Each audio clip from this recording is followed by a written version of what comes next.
My people, let's talk about what's happening right now in Nigeria and how the whole world is reacting to it.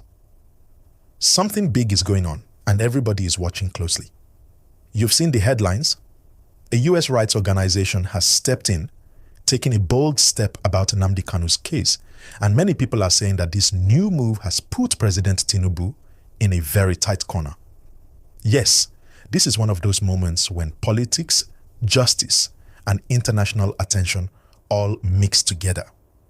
Before we go deep, please remember to like this video and subscribe so that we can keep bringing you balanced and simple news you can really understand. Now, let's start from what's really happening. Nnamdi Kanu, as you know, is the leader of the indigenous people of Biafra, known as IPOB. For some years, he's been facing trial in Nigeria on charges linked to terrorism and secession. The case has dragged on for long and it has created many arguments both inside and outside the country. Recently, something new happened. The court told Kanu clearly that he must present his defense, otherwise the court will move ahead without it. That message was like a final warning. Many observers felt that the case is now reaching a very serious point. At the same time, across the Atlantic, a United States-based human rights organization made a strong statement calling for his release and urging Nigeria to respect court orders and international legal standards. That statement didn't come quietly. It started trending on social media. It made its way into online newsrooms, and suddenly international eyes turned again to Abuja. People started saying this pressure from outside might change things. Friends, please don't forget to like this video right now, and if you're new here, kindly subscribe so you can always get clear updates when stories like this drop. Now, why are people saying Tinubu is being cornered? It's because this issue isn't just a local one anymore. When international organizations, especially from the US and Europe, start talking loudly about a case, it becomes diplomatic. Nigeria wants to show that it respects human rights and justice, especially when dealing with global partners. But at the same time, the government also wants to show strength inside the country to prove that no one is above the law. That's why it's a very delicate balance. Some people say, if the government bends too much to foreign pressure, it will look weak. Others say, if it ignores those voices, it might affect Nigeria's international image. What do you think about that? Drop your thoughts in the comments and don't forget to like this video and subscribe for more gist. Now let's go back a bit to understand how we got here. Years ago, Kanu started broadcasting from abroad, talking about Biafra and calling for self-determination for the Southeast. His message gained massive attention online and many young people began to see him as a voice speaking against injustice. But along the line, the movement was banned, clashes happened between protesters and security forces, and people lost their lives. The government labeled IPOB a terrorist organization, while IPOB members insisted they were peaceful. That back and forth has been the story ever since. When Kanu was arrested and brought back to Nigeria, it was dramatic. Many Nigerians, especially in the Southeast, were shocked. That's why this case has never lost public interest. It's not just a legal matter, it's emotional, it's political, and it's deeply personal for millions. Now, this US organization stepping in is adding another layer. They say Kanu should either be freed or tried transparently in line with the rule of law. They argue that his prolonged detention is against human rights standards. The Nigerian government, on the other hand, says that due process is being followed and that the courts are independent. So you can see both sides have the narrative, and that's what makes the situation very sensitive. As we continue, please don't forget to like this video and subscribe if you haven't. Your support helps us keep explaining stories like this in plain English everyone can understand. Let's also talk about how Nigerians are reacting. In the Southeast, many people are watching this case closely. For them, it's not only about one man, it's about justice, fairness, and recognition. There are elders who believe that releasing Kanu could bring peace, but there are others who fear that if the situation isn't handled well, it could create more unrest. Then, in other parts of the country, you have people who say, let the court finish its work. The law must take its course. That's why you see so many opinions, and sometimes very heated ones, whenever his name comes up.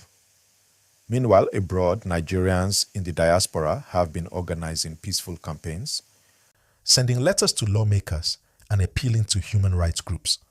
They're saying that this is not only about politics, it's also about how Nigeria treats its citizens. So when you add those voices to the local ones, the story gets bigger. That's the global pressure people are talking about. Tinubu's administration is now dealing with the pressure while also trying to manage the country's economy, security, and other national matters. It's a lot to handle. Now, one reason this issue draws so much attention is because of history. Many older Nigerians still remember the Biafran War and the pain that followed it. That's why any talk of Biafra brings up strong emotions. It reminds people of what division can cost. That's why leaders are careful when addressing anything related to it. Some analysts say the government should look for a political solution, maybe an out-of-court settlement or some form of reconciliation. Others believe that the judiciary should simply finish the trial properly so that no one can say justice was rushed. Both ideas have their supporters. What's your view on that? Leave it in the comments, and please like this video right now. It really helps the channel. Now, let's look at how this story affects ordinary people. For many in the Southeast, sit-at-home orders and clashes have affected businesses, schools, and daily life. Traders lose income, children miss classes, and communities live in fear whenever tensions rise. That's why so many people just want peace. They're tired. They want the case to end whichever way it goes so everyone can move on. That's a real human story behind the headlines. Families who just want normal life again. On the other hand, security agencies are under pressure too. They're told to keep law and order, but they must also respect rights. That balance is not easy, especially when emotions run high. International observers have said that both sides, the government and the protesters, need to avoid violence and focus on dialogue. If that happens, peace will come faster. Once again, my people, please hit the like button, subscribe, and share this video so more people can join this conversation. Now, beyond the legal and political side, this case also affects Nigeria's international image. The world is watching how we handle high-profile cases. If handled well, it shows that Nigeria respects justice and human rights. But if it drags too long or looks unfair, it creates doubts. And when doubts grow, it can affect how foreign investors see the country too. So yes, something like this has ripple effects far beyond the courtroom. That's why this current reaction from US rights organizations matters. It touches on Nigeria's reputation, and every government takes that seriously. Another part of this story is social media. Platforms like X, formerly Twitter, Facebook, and YouTube have been filled with comments and arguments. Some people post emotional messages demanding freedom for Kanu, while others warn against foreign interference. Influencers, activists, and even politicians have joined the conversation. It's like a digital debate where everyone wants their voice heard. Sometimes, though, misinformation spreads too, and that's dangerous.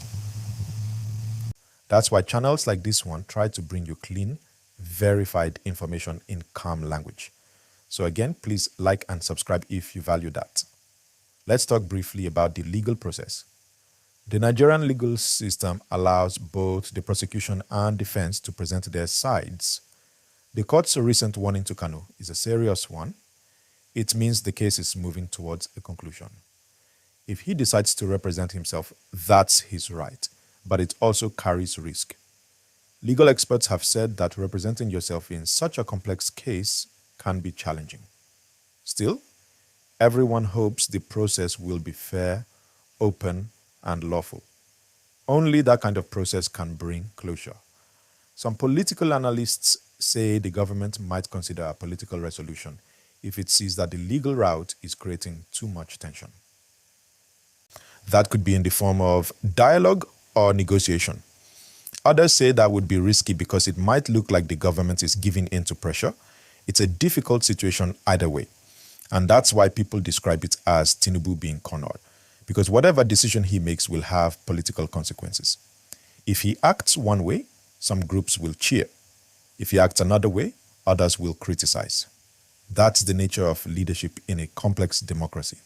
At this point, let's breathe a bit. The story has many layers: legal, political, social, and emotional. And while all these are happening, Nigerians are still dealing with everyday issues like the economy, fuel prices, education, and security. That's why many people are saying, let's settle this case quickly and focus on building the country. What do you think?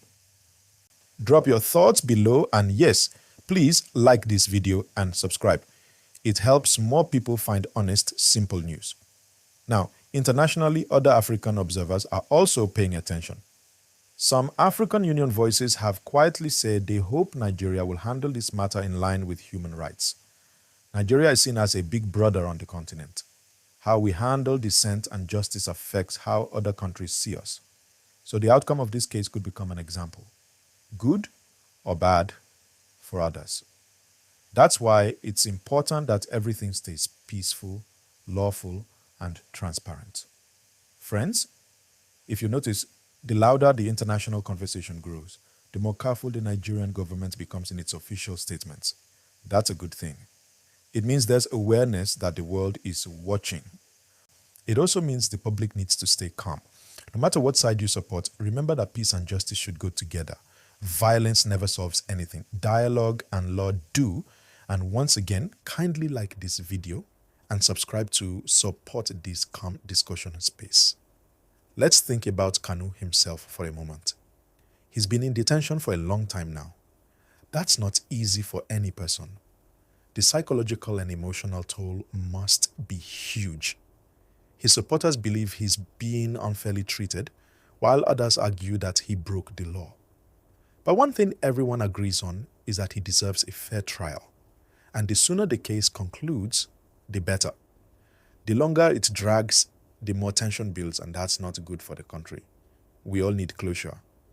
If this US rights group continues to push their campaign, it could lead to meetings or communications between Nigerian officials and the international representatives. It might not happen publicly, but behind closed doors, these talks usually take place. The goal would be to find a peaceful way forward. Whether that leads to freedom, bail, or a final court verdict, time will tell. But one thing is sure, the pressure is rising. Remember to like this video, my people, and subscribe so that when updates drop, you'll be the first to hear them clearly.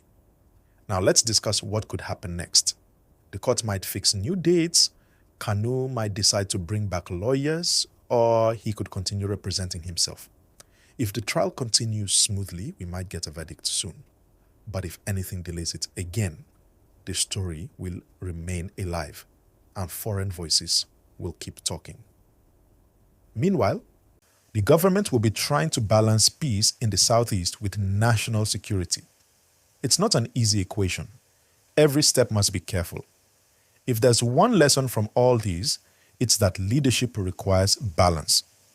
Tinubu's government will have to decide how to respond, whether to engage the international voices diplomatically or to stay firm on the line that Nigeria's legal system is independent.